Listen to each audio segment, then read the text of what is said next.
Sinibingelele makhehla kwamahlaba ehlezi-ke la ekhaya. Lapha-ke seniphathele induku yokugeza, induku yenhlanhla. Makuthi sekunezinto wena uyibonayo ukuthi uyayithinta ngesandla sakho zingenzeki, uthi yakhuluma kungenzeki. Khona induku khehla lami ezokusiza. Nansi. Nayi. Le nduku-ke yakhona la ekhaya kwamahlaba ehlezi. Iqhamuka egana la iqhamuka khona. Iyona le. Mina ngithanda ukuthi isebenziswe kakhulu zinsizwa ngoba insizwa kahle kahle izona okufanele ukuthi zibe namandla.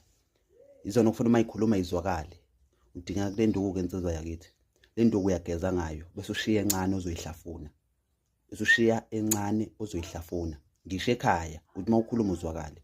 Yonke indawo la ubeka khona umbono wakho uyazwakala. Uma usho kumlungu ukuthi ufuna ukukhuphulela imali, angeke aze akuphikise. Uyokwenza lokho wena okushoyo. Uma ukhuluma uthi ufuna inhlanhla, ufuna into zakho zenzakale, kuyokwenzakala.